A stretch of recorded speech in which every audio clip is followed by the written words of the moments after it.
العلی العظیم بلغنا رسوله النبی الامین المکین الکریم ونحن علی ذالک لمن الشاہدین والشاکرین والذاکرین والحمد للہ رب العالمین۔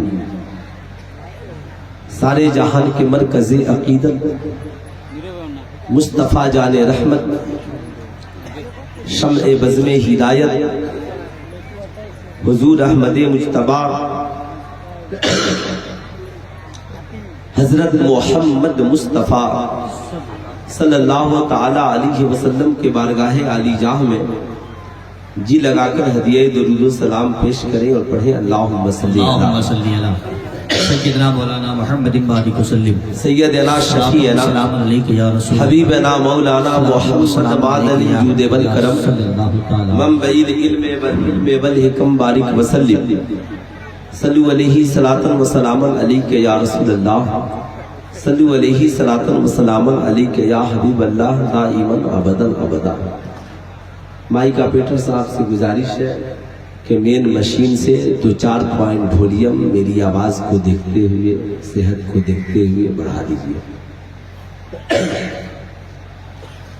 قابل مبارکباد ہے جملہ اراکین جلسہ، بالخصوص حضرت علامہ و مولانا عبدالرب صاحب قبلہ، اس جلسے کے صدر سیکریٹری، جملہ اراکین کارکنان، بالخصوص حضرت قاری عبدالحنان صاحب قبلہ، جن کی دعوت محبت پہ لبیک کہتا ہوا فقیر حضرات کی دہلیز تک حاضر آیا۔ بے پناہ خوشی ہوئی آج کے اس عظیم الشان جلسے میں آپ نے اس خطیب کو بلایا ہے جو صرف خطیب نہیں، ہماری قوم کے لیے اس وقت بہت بڑا مصلح بن چکا ہے، جن کے خطاب اور گفتگو کو سننے کے بعد انشاءاللہ ہر عاشق کا دل بے قرار ہوتا ہے اور ضرور سرکار بڑے پیر دستگیر کی بارگاہ میں حاضری دیتا ہے۔ عطائے سرکار بڑے پیر دستگیر حضرت علامہ آصف رضا سیفی صاحب قبلہ پرتاب گڑھ اتر پردیش، انشاءاللہ یقینی طور پر ان کی آمد ہو رہی ہے اور میرے بعد ان کے خطاب سے آپ اپنے آپ کو مستفیض کریں گے۔ بہت خوشی ہوئی، بہت دنوں کے بعد نقیب الہند حضرت مولانا کونین رضا صاحب قبلہ سے ملاقات ہوئی، شاندار نظامت فرما رہے ہیں۔ شاعر اسلام انصار رضا صاحب کی بہترین شاعری سے آپ مستفیض ہوئے اور بڑے بھائی شاعر اسلام الفت نوری صاحب قبلہ سیتامڑھی، انشاءاللہ میرے بعد آپ ان سے بھی کسب فیض کریں گے۔ ان بجھے چراغوں میں روشنی نہیں ہوتی،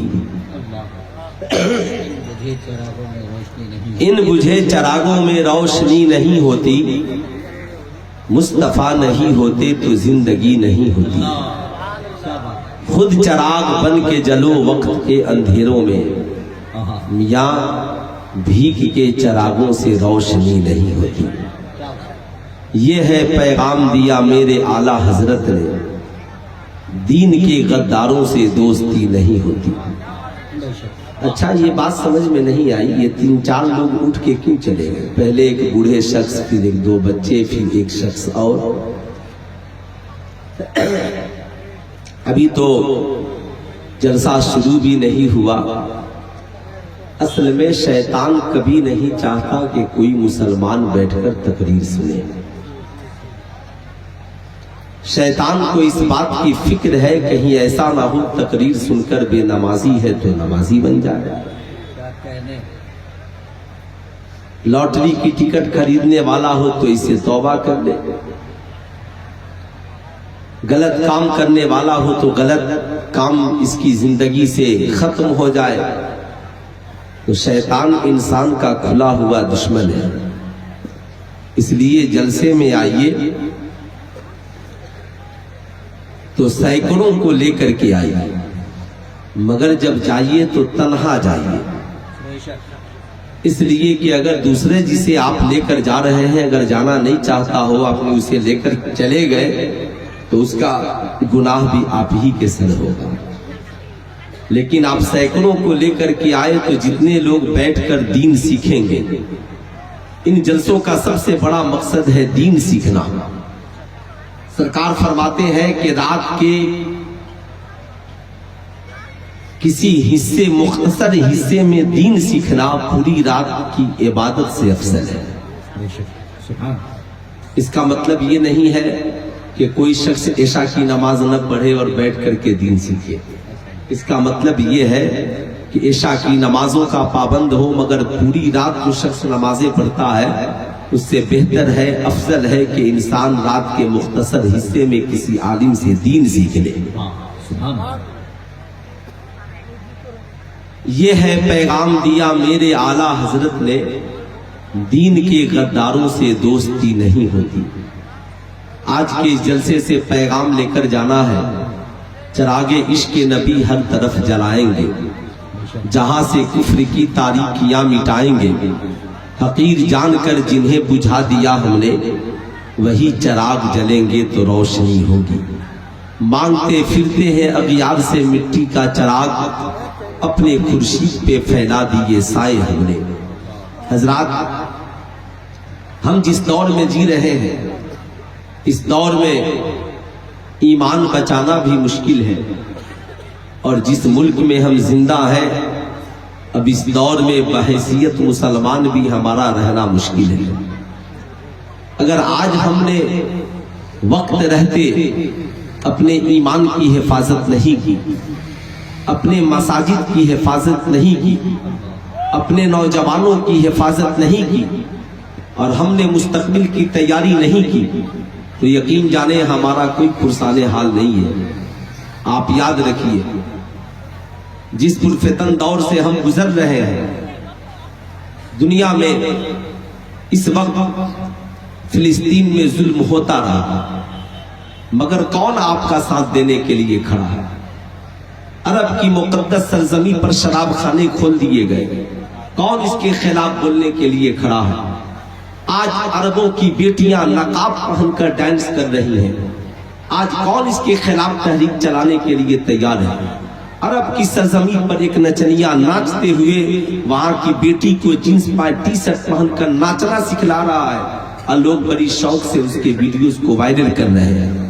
آپ بتائیں، یہ سماج کا جو بگڑا ہوا ماحول، یہ بگڑے ہوئے معاشرے، یہ ہماری تباہی کے داستان لکھ رہے ہیں۔ آج یہاں پر سینکڑوں لوگ موبائل فون لے کر کے بیٹھے ہیں، آج 99% یہاں پر نوجوان بیٹھے ہیں جن کے سروں سے ٹوپیاں اتر چکی ہیں۔ آخر کس مجبوری نے ان کے سروں سے ٹوپیاں اتار دی؟ کیا ان کے باپ نے کہا ٹوپیاں اتار دی؟ کیا کسی کافر اور غیر مسلم نے انہیں منع کیا کہ تم ٹوپیاں مت پہنو؟ نہیں، بلکہ خود ان کے ضمیر اتنے مردے ہو گئے کہ انہوں نے یہ سوچا کہ ٹوپی پہننا ضروری نہیں ہے۔ کل یہ سمجھیں گے کہ نکاح کرنا بھی ضروری نہیں ہے، جیسے اس ملک کی ہوا ہے، لیونگ ریلیشن شپ میں زندگی گزارو۔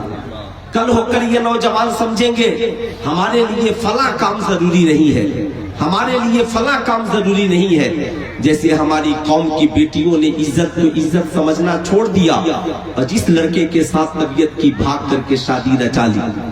ظاہر سی بات ہے، یہ سماج جو بگڑ رہا ہے، آج لوگ کہتے ہیں مولانا حالات خراب ہیں، حالات خراب ہم نے کیے ہیں۔ آپ ایمانداری سے بتائیں، آپ کے اگل بگل میں جتنے نوجوان بیٹھے ہیں، آپ ان سے پیار سے پوچھئے کہ آپ کو ٹوپی پہننے سے کسی ہندو نے منع کی؟ پولیس والوں نے گولیاں چلائی کہ تم ٹوپی پہنے گا تو تم کو گولی مار دیں گے؟ بتائیں ایمانداری سے، اگر مسجد میں مسلمان نماز پڑھنے اس وقت نہیں جا رہے ہیں تو کیا کوئی روکنے والا ہے؟ وہ روک رہا ہے کہ تم نماز مت پڑھو، بلکہ ہمارے نوجوان خود نماز پڑھنا نہیں چاہتے، خود قرآن کی تلاوت کرنا نہیں چاہتے۔ میں ابھی پنڈوا شریف گیا تھا، وہاں پہ 2 مسجدیں ویران ہیں۔ آخر اس کی وجہ کیا ہے؟ وجہ یہ ہے کہ وہاں کے لوگوں نے ان مسجدوں میں نمازیں پڑھنا بند کر دیا۔ ہم نے کبھی وہاں کے نیتاؤں سے مطالبہ نہیں کیا کہ مسجد ہماری ہے، ہم اس میں نماز پڑھیں گے، ہمیں ہمارے لیے وہاں تالے کھلوائے جائیں۔ آپ نے کبھی اے لڑکائے کہاں جا رہا ہے؟ خالہ اماں کا گھر ہے یہ، جب مرضی کی آیا تب چل دیا۔ सोचे जरा सा, अब सोचे कि बीच मजमे से उठा और उठ करके चल दिया, कौन उसको रोकेगा, है ना? किसकी औकात है जो उसे रोक दे? ना उसे शऊर है, ना उसे फिक्र है, उठा और चल दिया। वजह सिर्फ ये है कि हम सिर्फ इलेक्शन में 500 टका, 200 टका, 1000 टका लिए वोट दिए। हम कभी ये नहीं सोचते कि जमीनी तौर पर हमारा डिमांड क्या है, जमीनी तौर पर हमारी जरूरत क्या है।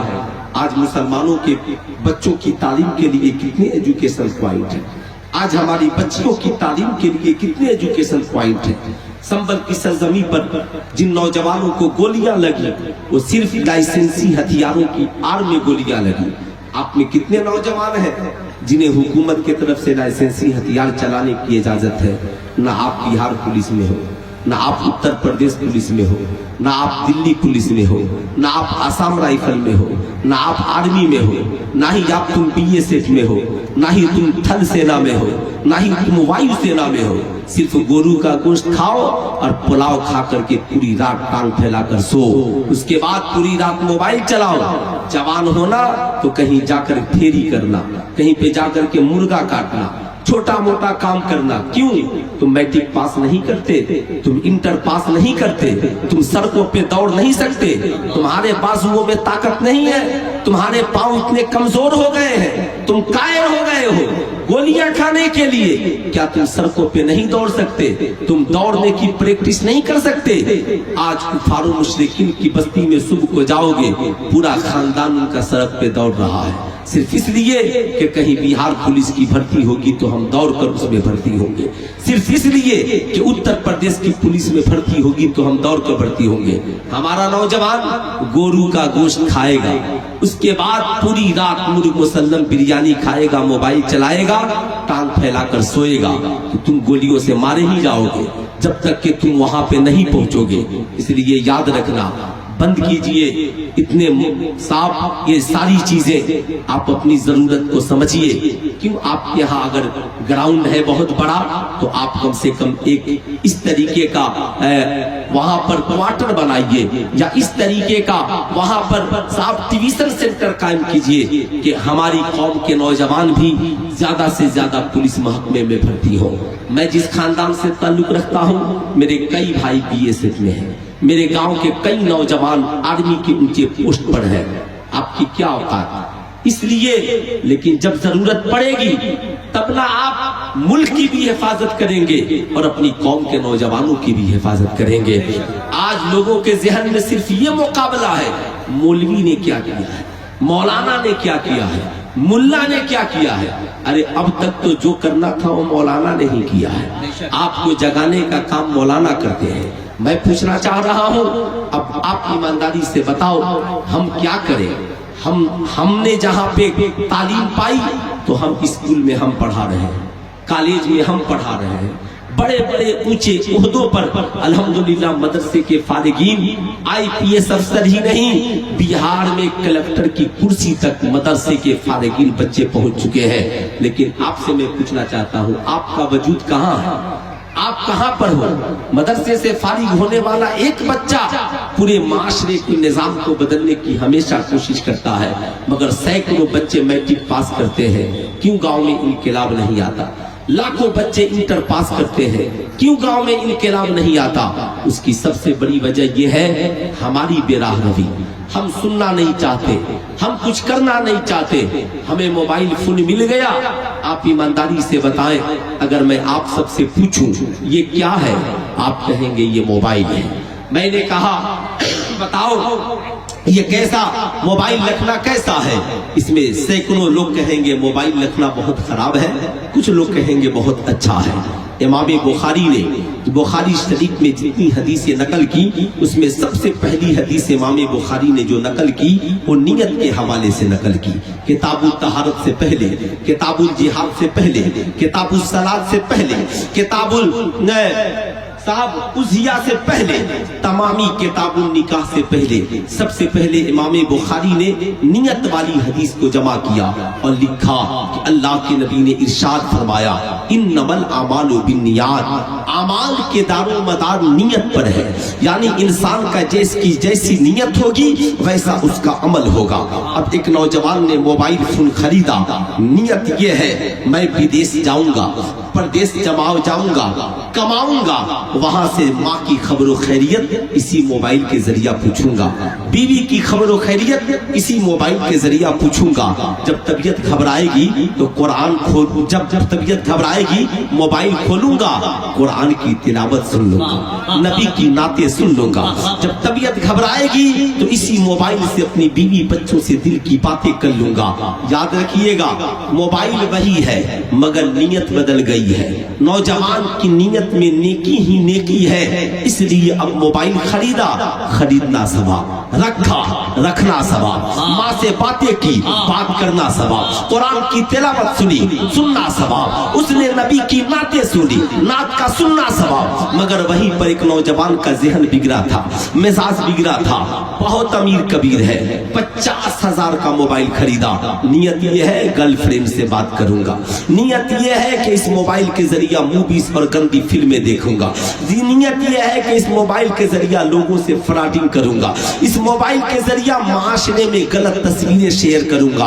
अब उसका मोबाइल खरीदना गुना, मोबाइल पे जो वो अमल कर रहा है वो करना गुना। नियत इंसान की दुरुस्त हो जाए तो इंशाअल्लाह उसके मामलात भी दुरुस्त हो जाएंगे। इसलिए ख्यालात को पाकीज़ा बनाइए, नियत को पाकीज़ा बनाइए। आज हमारी कौम का नौजवान रात के 12 बजने वाले हैं, आप पलट कर बाएं देख लीजिएगा, सैकड़ों नौजवान लड़के लड़कियां मेलों की जाकर जीनत बने होंगे। कैसा है वो बेगैरत बाप जो अपनी बेटियों को मेले की जीनत बनाता है, कैसा है वो बेगैरत शौहर जो अपनी जवान बीवी को सजा सवार कर मेले में ले जाकर के घुमाता है, जहां पर लाखों नौजवानों की गंदी भरी निगाहें उसके जिस्म पर पड़ती हैं। न खुद वो अपनी हिफाजत करता है, न अपनी बीवी बच्चों की हिफाजत करता है। अल्लाह कुरान में फरमाता है या अय्युहल्लज़ीना आमनू क़ू अनफुसकुम व अहलीकुम नारा, ऐ ईमान वालों अपने आप को और अपने घर वालों को जहन्नम की आग से बचाओ। आप ईमानदारी से बताएं, मजार शरीफ पर औरतों का जाना जायज है? अरे हाथ उठाकर बोलिए जाना जायज है। पूरा मजमा हाथ उठाकर बोलिए मजार शरीफ पे औरतों का जाना जायज है? नहीं है। आपसे मैं पूछना चाहता हूँ, सारे मुसलमान जानते हैं मजार शरीफ पर आला हजरत का फतवा है, मजार शरीफ पर मुसलमानों का जाना जायज नहीं, मगर जवान बेटियों को लेकर कौन जा रहा है, जवान बीवियों को लेकर मजारों पे कौन जा रहा है? बताओ ईमानदारी के साथ, ये कौन जा रहा है? क्या उससे अल्लाह वाले खुश होंगे? क्या हजरत ख्वाजा गरीब नवाज उससे राजी होंगे? क्या बुज़ुर्गान दीन उस नौजवान से खुश होंगे जो अपनी जवान बीवी को लेकर मजार शरीफ पर गया है? सवाल ये उठता है, ऐ मेरी कौम का नौजवान सुन, याद रखना, हम चादरें चढ़ाना तो सीख गए, मगर हमारी बेटियों के सरों पे दुपट्टा कौन चढ़ाएगा? बताओ बेटियों को इश्क़ मुस्तफा की दौलत कौन सिखाएगा? बताओ हमारी माओ बहनों के सरों पे चादरे मुबारक को कौन चढ़ाएगा? आज तो जमाना यही चाहता है इनके सरों से दुपट्टा उतर जाए। आज आपकी बेटी को पता नहीं है कि उसके लिए कैसा दुपट्टा ओढ़ना शरीयत ने मुकर्रर किया है। लोगों से क्या मतलब, आपसे मैं पूछना चाहता हूँ, 5,000 का कीमती लिबास ईद में अपनी बेटी के लिए खरीदते हो या बेटी को पैसा देते हो, बीवी को अपने पसंद से लिबास खरीद लो, चलो साहब ठीक है, लेकिन कभी आपने बेटी से कहा, ए बेटी तूने 5,000 का लिबास खरीदा है, जरा दिखा तो सही तेरा दुपट्टा शरीयत के मुताबिक है कि नहीं है, तेरा लिबास शरीयत के मुताबिक है कि नहीं है? क्या तूने कभी अपनी बीवी से कहा, मेरी शरीक हयात तूने 10,000 का कपड़ा खरीदा है, ला तो जरा देखें तेरा कपड़ा या तेरी जो ये चादर है वो शरीयत के मुताबिक है कि नहीं है? 5,000 का कपड़ा, नेट वाला दुपट्टा, शरीयत कहती है इस्लाम में नेट वाला दुपट्टा जायज नहीं है। साहब 10,000 का कपड़ा, जॉर्जेट का पतला दुपट्टा जिससे बाल की सियाही नजर आए, शरीयत कहती है ये जायज नहीं है। 10,000 का कपड़ा पहनकर भी गुनाह कर रही है, 5,000 का कपड़ा पहनकर भी गुनाह कर रही है। छपरा के एक शायर है मदहोश छपरावी, उनका एक शेर है, इस दौरे तरक्की का चलन देख रहा हूँ, पर्दा है मगर सारा बदन देख रहा हूँ। आज यही तरक्की याफ्ता दौर है, यही इस दौर का मतलब है। याद रखना, सिर्फ हमने अपनी जिंदगी में साहब गोश्त को अहमियत दी, पुलाव को अहमियत दी, अपनी मर्जी को अहमियत दी, और नारा लगता है, नारा मत पूछिए। आज तो इस दौर में यहूदो मुशरिकीन का ये नारा है। यहूद तो यही चाहते हैं मुसलमान भी हमारी तरह हो जाए, मुसलमानों की बेटियां हमारी तरह हो जाए। आपसे मैं पूछना चाहता हूँ, कुफारो मुशरिकीन की बेटियों में और मुसलमानों की बेटियों में क्या फर्क होना चाहिए? काफिरों की बेटियों के सरों पे दुपट्टा नहीं होता, मुसलमानों की बेटियों के सरों पे दुपट्टा होता है। काफिरों की बेटियां सड़क पे नाचती हैं, मुसलमानों की बेटियां नाचती नहीं, अपनी इज्जत की हिफाजत करती है। कुफार और मुशरिकीन की बेटियां सरेआम नंगा काम करती है, मगर मुसलमानों की बेटियां ऐसा नहीं बल्कि बाहया होती हैं। लेकिन जब इनका भी मामला यही हो जाए, ये भी कहे मौलाना साहब माई लाइफ माई चॉइस, मैं अपनी जिंदगी को अपनी मर्जी के मुताबिक गुजारना चाहती हूँ। जैसे आज का नौजवान भी कहता है माई लाइफ माई चॉइस, मैं अपनी जिंदगी को अपनी चॉइस के मुताबिक